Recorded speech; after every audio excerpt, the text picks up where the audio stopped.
오늘 이 본문은요 26장의 말씀과 연결되어지는 말씀입니다. 바울 사도가 가이사랴 감옥에 갇혔을 때 이제 아그리빠 왕이 방문을 합니다. 그리고 이제 아그리빠 이 방문 앞에서 여러 가지 말씀들이 이제 오고 가는 건데, 이 말씀의 배경은 이러합니다.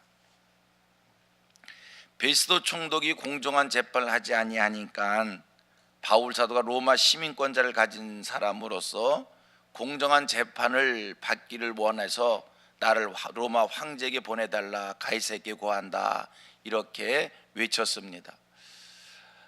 로마 시민권자는 어제도 말씀드렸듯이 황제에게 고할 수 있는 특권이 있어요. 내가 로마 황제에게 가기를 원한다, 황제 재판을 받기를 원한다라고 하면 어떤 일이 있어도 로마 황제에게 보내야 됩니다. 베스도 총독 바울 사도가 로마 황제에게 재판받겠다고 외치니까 그를 이제 로마 황제에게 보내야 돼요. 하지만 오늘 성경 말씀이 그거거든요. 바울을 로마 황제에게 보내야 되는데 바울에게 특별한 죄목을 찾을 수가 없었어요. 로마 황제에게 보내려면 죄가 있어야 보내는 건데 죄목이 없어요. 그 베스도 총독의 고민이 이제 25절, 26절, 27절 말씀에 한번 같이 봅니다. 26절, 27절 시작. 그에 대하여 황제께 확실한 사실을 아뢰을 것이 없으므로 신문한 후 상소할 자료가 있을까요? 당신들 특히 아그리빠 왕 당신 앞에 그를 세웠나이다.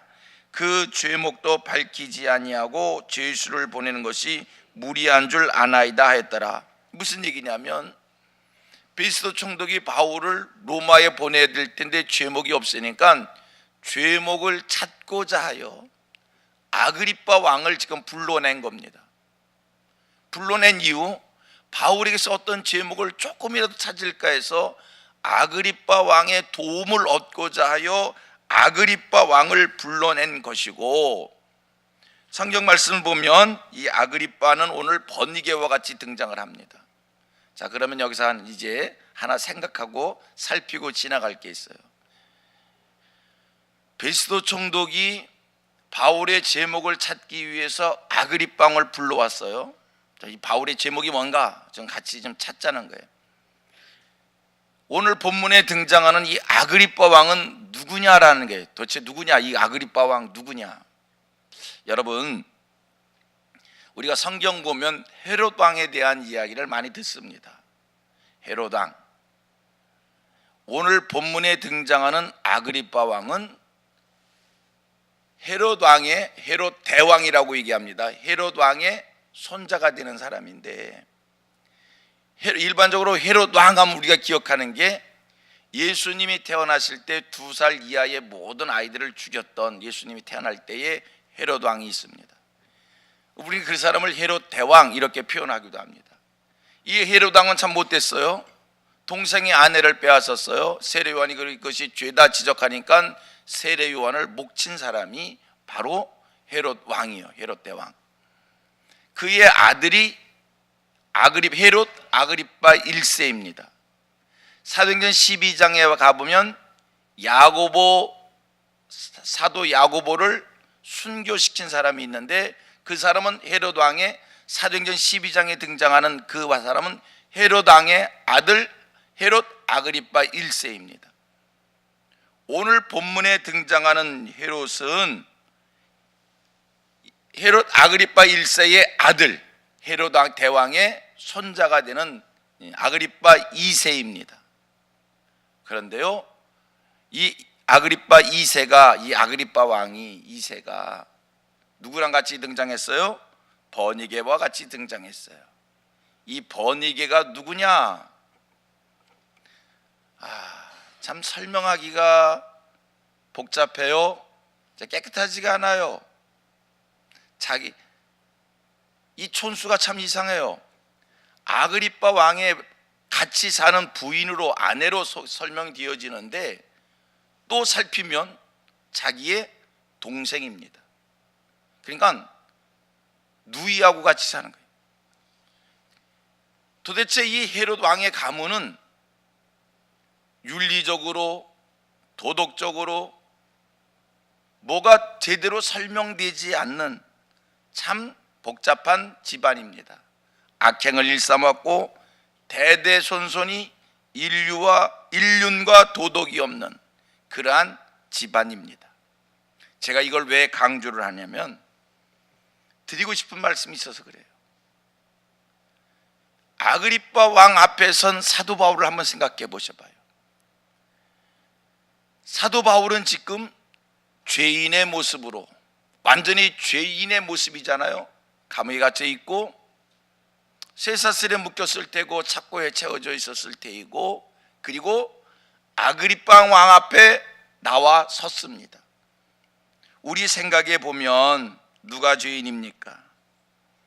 윤리와 도덕도 없는 이 아그리빠 왕이 참 악한 행을 저질렀더니 아그리빠 왕이 죄인이고 참 논할 가치도 없는 인물인데 그 앞에 죄 없는 바울이 재판을 받는다고 그 앞에 불려 나왔습니다.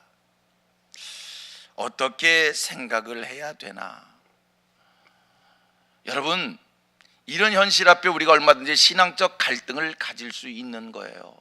말씀대로 살고 하나님의 뜻대로 살고 하나님 앞에서 신실하게 살기를 소원했고 충성되게 살기를 소원했는데 지금 자기의 모습은 죄인의 모습이고, 자기를 신문하겠다라고 하는 사람은 천륜도 없고 인륜도 없고 도덕도 없고 윤리도 없고 모든 악행을 혼자 다 저지르는데 그 앞에 위풍당당하게 서 있습니다. 얼마나 위풍당당하게 서 있냐면 성경의 표현을 한번 더 보셔봐요. 23절 가봅니다. 23절 보셔봐요.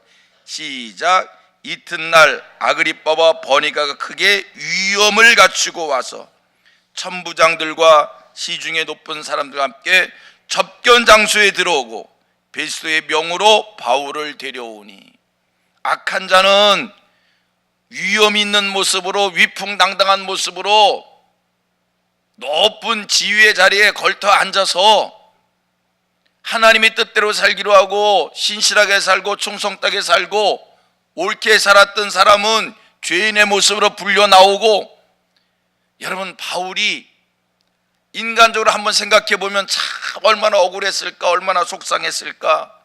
하나님 이게 뭡니까? 라고 하는 얘기가 절로 나왔을 것입니다. 만약에 바울 사도에게 하나님의 나라를 믿는 소망이 없었다면, 만약 바울 사도에게 마지막 때에 하나님의 심판을 믿는 믿음이 없었다면 그 현실 앞에 무척 낙담을 했었을 것입니다. 그러나 바울은 하나님을 믿는 신앙이 있었고 하나님의 공의를 믿는 신앙이 있었고 내세를 믿는 하나님의 나라를 믿는 신앙이 있었고, 마지막 때에 하나님께서 반드시 행한 대로 갚으신다라고 하는 이 믿음이 있어서 현실에 이 복잡한 일, 받아들일 수 없는 그 현실의 일을 소망 중에 잘 받았으리라 그렇게 믿습니다. 바라기는 우리 성민교회 모든 성도님들이 하나님 나라에 대한 소망이 확실하기를 바랍니다.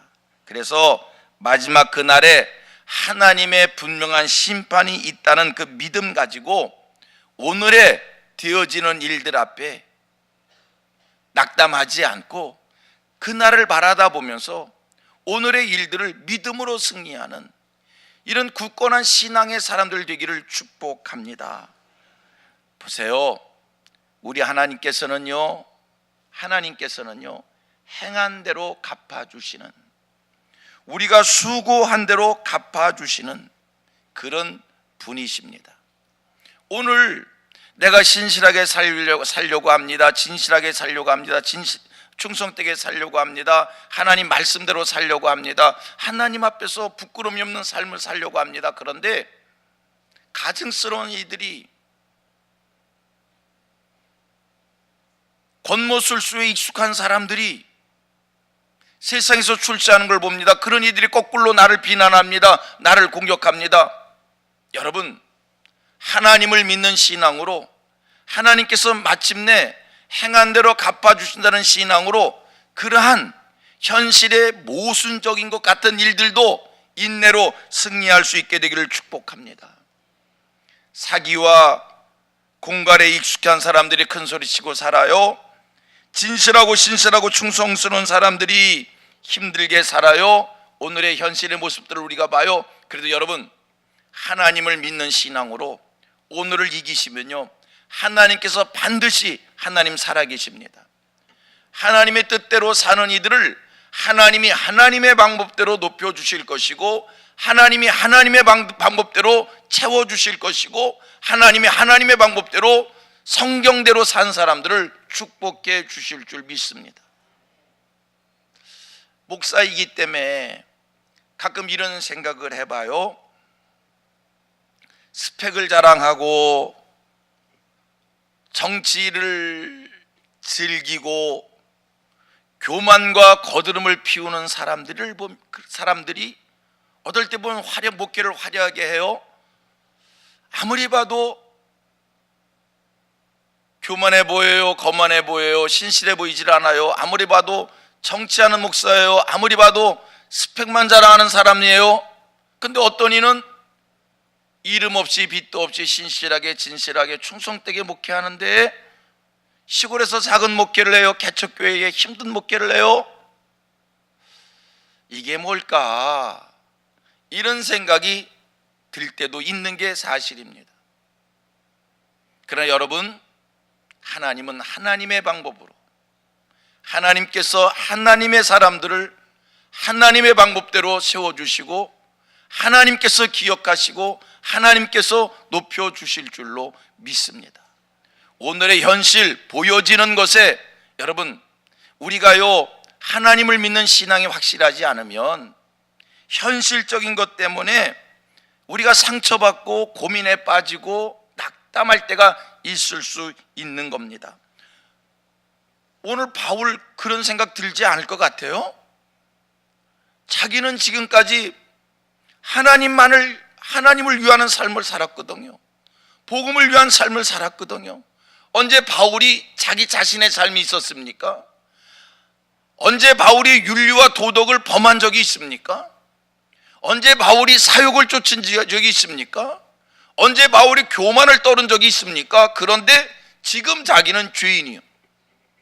그러나 윤리를 범하고 도덕을 범하고 법을 범하고 모든 악행을 일삼은 사람은 지금 자기 앞에 위풍당당한 모습으로 서서 너 죄인이지?